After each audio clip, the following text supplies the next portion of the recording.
Hi friends, Vijay வெண்பா சீரியலோட latest promo பற்றி இந்த வீடியோவில் நாம் பார்க்கலாம். ராஜேஸ்வரி செம பல்பு வாங்கினதை பார்க்குறப்ப, இந்த ப்ரோமோவில் பார்க்குறப்ப செம ஹாப்பியாக இருந்தது. நம்ம அன்னபூர்ணி அம்மா சொன்னதெல்லாம் நடக்கும்போதோ அப்படின்ற மாதிரி நீங்களும் ஃபீல் பண்ணியிருந்தா நம்ம வீடியோக்கு ஒரு லைக் பண்ணிக்கோங்க. ஸோ விஜய் வெண்பா பாப்பா கூட ஃபுல் டைம் ஸ்பெண்ட் பண்ணணும், அது இல்லாமல் அவங்க கேட்குறத வாங்கி கொடுக்கணுன்றது எப்பயும் விஜய் நினைக்கிற விஷயந்தான். ஸோ அந்த வகையில் வெண்பா பாப்பாக்கிட்ட கோயிலில் உனக்கு என்ன வேணும்னு கேளு, நான் டாடா வாங்கி தரேன் அப்படின்றாங்க. அப்படியா, எனக்கும் அம்மாவுக்கும் தோடு வாங்கி கொடுங்க அப்படின்னோடனே விஜய் இதாகிட்டாரு. நீ உனக்கு கேளு அப்படின்னோடனே, இல்லை நானும் அம்மாவும் ஒரே மாதிரி போட்டுக்கணும்னு எனக்கு ரொம்ப ஆசையாக இருக்குது, அம்மாவுக்கும் வாங்கி தர மாதிரி இருந்தால் வாங்கி கொடுங்க அப்படின்னு செம கண்டிஷன் போட்டாங்க.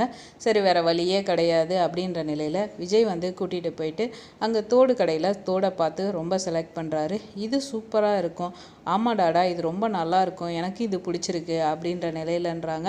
அதே மாதிரி இன்னொரு தோடையும் எடுத்துகிட்டு ரொம்ப சந்தோஷமாக வெண்பா பாப்பா அவங்க அம்மாக்கிட்ட ஓடி போய், இங்கே பாருங்கள் தோடுனோன்னே, அட வெண்பா பாப்பாவுக்கு இந்த தோடு சூப்பராக இருக்குமே, செமையாக இருக்கும் அப்படின்றாங்க. உடனே அன்னபூர்ணி வெண்பா பாப்பாவுக்கு மட்டும் இல்லை அவங்க அம்மாவுக்கும் தோடு சூப்பராக இருக்கும் அப்படின்னு சொல்லிட்டு சொல்கிறாங்க.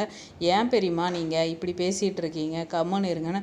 அம்மா இது உங்களுக்கு அப்பா தான் வாங்கி கொடுத்தாங்க, சும்மா விளையாடாத வெண்பா, இது அப்பாலாம் வாங்கி கொடுத்துருக்க மாட்டாங்க, நீ சும்மா சொல்லிகிட்டு இருக்காத, உனக்கு வாங்கி கொடுத்துருப்பாங்க, நான் ஏன் சும்மா சொல்ல போகிறேன், இது உண்மையாகவே அப்பா தான் வாங்கி கொடுத்தாங்க அப்படின்னு சொல்லிட்டு சொல்கிறாங்க. நிஜமாவா அப்படின்னு, நிஜமா தான், நான் பொய் சொல்லலை அப்படின்னு சொல்லிட்டு வெண்பா பாப்பா சொல்கிறாங்க. நம்ம ஹீரோயினுக்கு செம சந்தோஷம் ஆகிடும். இன்னொரு சைடு கோயிலில் பூஜைக்கான ஏற்பாடுகள் எல்லாம் நடந்துகிட்ருக்கு. அப்போ பூசாரி, எப்பா கலசத்தை எடுத்து கொடுத்தா பூஜை ஆரம்பிச்சிடலான்னு சொல்லிட்டு கோயில் நிர்வாகிக்கிட்ட சொல்கிறாங்க. உடனே பணம் நிறையா கொடுத்தவங்க நம்ம ராஜேஸ்வரி தானே, அவங்கள அம்மா நீங்கள் இதை எடுத்து கொடுங்கம்மா அப்படின்றாங்க. சார் நமக்கு எவ்வளோ கௌரவத்தை கொடுத்துருக்காங்க, இதை இவங்கள்ட்ட காட்டணும்னு நினச்சோம், அதே மாதிரி நடக்குதுன்ற மாதிரி தான் ராஜேஸ்வரி ஏற்கனவே சொல்லியிருந்தாங்க. அந்த கெத்து அவங்க மூஞ்சில் தெரியுது. அதுக்குள்ளே பூசாரி செம பல்பு ராஜேஸ்வரி கொடுத்தாரு.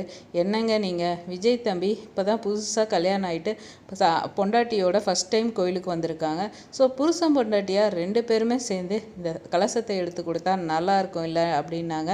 ஸோ இந்த விஷயம் ராஜேஸ்வரி மூஞ்சிலே செம பல்பு ஆயிடுச்சு. சரி இப்படி நடந்துருச்சு அப்படின்னு. ஸோ அதை தானே நடத்தி ஆகணும், விஜயாலையும் மறுக்கவும் முடியாது. ஸோ நம்ம அன்னபூர்ணி சொன்ன ஒவ்வொரு விஷயமும் நடக்கும். போகிற போக்கில் பார்த்தா கோயிலை முடிச்சுட்டு வீட்டுக்கு போகிறப்ப விஜய் நம்ம ஹீரோயினை முழுசாக புரிஞ்சுப்பாரோ அப்படின்னு தான் தோணுது. அதே மாதிரி ராஜேஸ்வரியும் செம பல்பு வாங்கிட்டு தான் வருவாங்க. வீடியோ உங்களுக்கு பிடிச்சிருந்தா லைக் பண்ணுங்கள், மறக்காமல் சேனலை சப்ஸ்கிரைப் பண்ணுங்கள். Thanks for